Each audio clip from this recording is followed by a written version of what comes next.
Hi, welcome to National Club Golfer. Myself, James Savage, Dan Murphy and Tom Owen have just played 18 holes at the wonderful Monfils Golf Club. But we're obviously in Scotland for the Ryder Cup, which starts about 12 hours from now. We've just found out what the pairings are. It's kicking us off to tomorrow morning. We've got Justin Rose and Henrik Stenson versus Bubba Watson and Webb Simpson. Personally, I know Bubba and Webb Simpson did very well in Medina, but I've got a good feeling about Rose and Stenson, and I think they're going to deliver our first point. What do you guys think? Well, it's a new pairing for the Europeans. Rose and Stenson haven't played together before. I think we fully expect Rose to play with Poulter in the afternoon in the foursomes. Bubba and Webb Simpson were very good 2 years ago, and obviously a lot of faith from Tom Watson putting them out first. I've got a feeling the Americans are going to be hard to beat in that opening game. What do you reckon, Tom? I think I'd agree with Dan broadly. Justin Rose, watched him quite a lot through the summer, and his putting seems to have fallen off a cliff. But then again, Watson's not going to be great if it blows tomorrow morning. But yeah, I think I agree with Dan. I think the Americans might just edge that. Well, if it's anything as windy tomorrow at Glen Eagles as it was just here at Monfils, I think Bubba Watson's gonna struggle with that. Is it not called Monifeith? Monfils. Cheers. I don't know where Monfils is.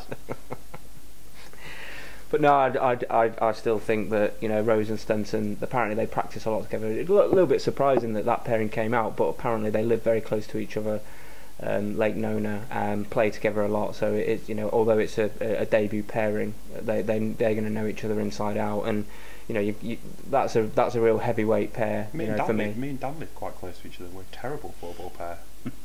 Yeah, but that's because you're not in the Ryder Cup team, and you're not on that level. Fair point. Who's next? Well, I think this is the surprise pair for Europe out of all of them, really. Thomas Bjorn and Martin Keimer are going up against Ricky Fowler and Jimmy Walker, which isn't so much of a surprise. They've been hanging around with each other a lot on social media. I've noticed they've seem to be sort of best pals this week, so that's no surprise for the Americans there. I'm quite surprised by Bjorn and Keimer, and I don't really know where that one's come from. Are you guys equally surprised by that?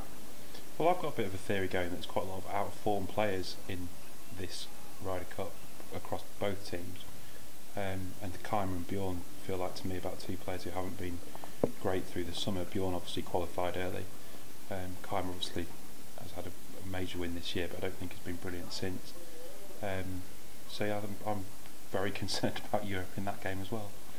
It's a big pairing for the Americans, because if Fowler and Walker win that game, then Tom Watson's got himself another very, very strong pair, and it just starts to make things look quite simple for him going forward. It looks like he'll have some very established pairs. Yeah, and you can really see Fowler getting properly into it, can't you? He's a brilliant season. He's got a daft haircut. It feels like he might go well this week. I think Jimmy Walker at Glen Eagles as well. He's a big hitter. Jimmy Walker, and if it is a bit sort of dewy and wet tomorrow morning, I'm out of that group. I think he's going to be hitting the ball just as far as anyone. So yeah, I think I think Europe, if Europe can take down those two, I think it'll be a surprise. But I think that'll be a real boost for McGinley as well. The next pairing is a bit of a surprise to me as well. The fact that Gallagher and Poulter are going out of each other against Spieth and Reed. I'm surprised by that. I don't know where that's come from. I expected Poulter to, I actually expected Poulter to play with Rose, but I suppose it gets Gallagher out there early. Not that the crowd are going to need any winding up anymore, but when Stephen Gallagher's name gets announced on that first tee, that's going to be pretty special. Against Spieth and Reed, I think Spieth and Reed were sort of struggling for form. Back end of the season. I mean, Reed obviously had a good start to the season, won a few tournaments. Reed started well, Spieth started well, but then really tailed off. So I'm quite confident by that. I think Poulter can probably win that match on his own. It's a very emotional pairing that McGinley's chosen there. So he has the home favourite in Gallagher, and obviously Poulter. We all know how he's going to behave tomorrow morning. If the Americans got ahead in that game, that really would puncture Europe's momentum quite significantly. So you'd have to say Europe are favourites for that game, but it's not a match they'd want to lose. Yeah, so I don't want to be some sort of doom merchant, but I think that's fallen quite badly for Europe as well. So we've got almost both of our talisman in the same pairing, an awful lot of noise and an awful lot of crowd following that match. And it strikes me that Reed and Spieth are both people absolutely buzz off that. Reed's obviously famously thinks he's in the top 3 in the world, and Spieth's like top 5. 5 is not that good yet. Okay, well I'm sure he probably thinks he's in the top 3 in the world now. And Spieth seems to properly enjoy the spotlight as well. So I think actually being in almost the flagship group will bring the best out of those two.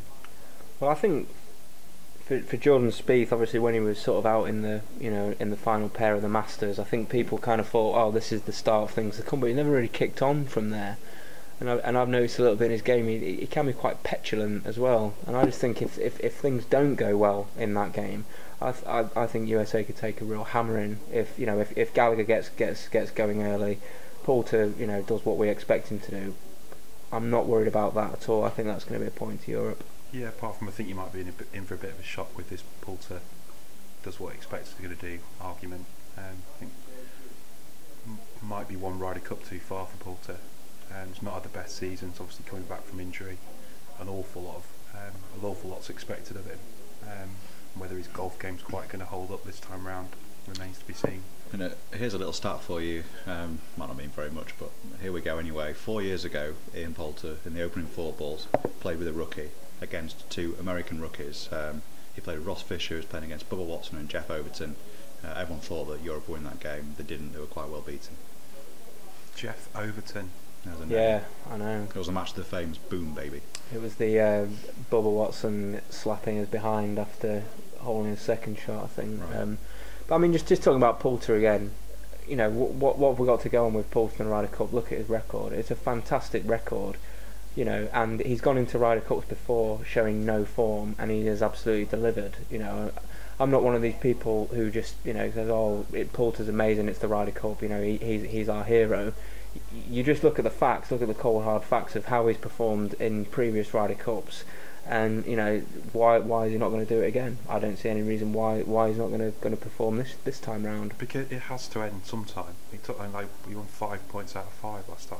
It's just not going to happen again. Like, you can only go one way from 5 out of 5. Well, that's just basically based on a logic of that he's been good before, so it's going to come to an end. It's there's not really a lot of logic.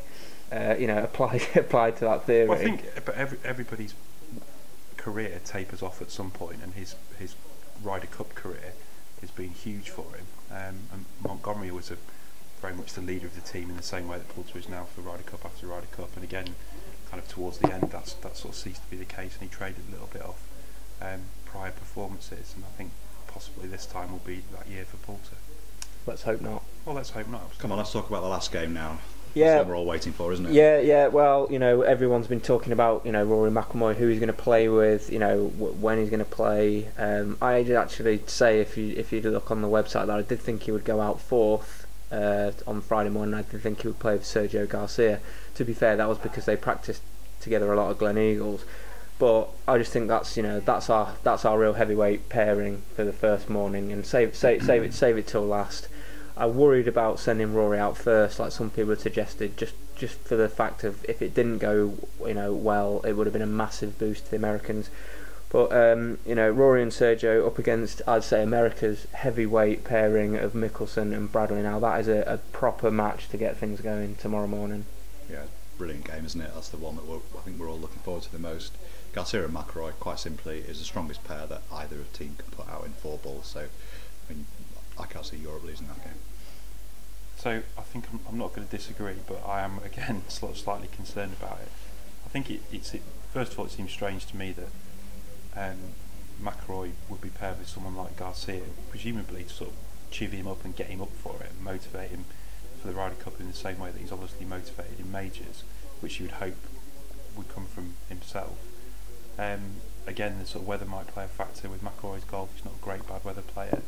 And that feels to me like a pairing that could go one or two ways. Like if they hold putts early on, you can see them shooting sort of 58 between them. But if they miss a few early doors, it might be a real struggle for them, particularly against America's best pair.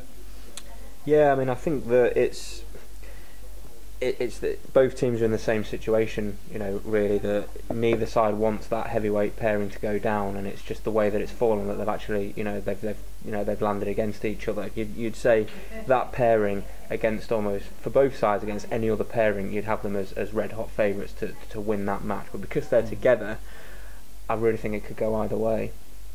So then scores, I'm going to go for 2.5 points to Europe to 1.5 points for USA.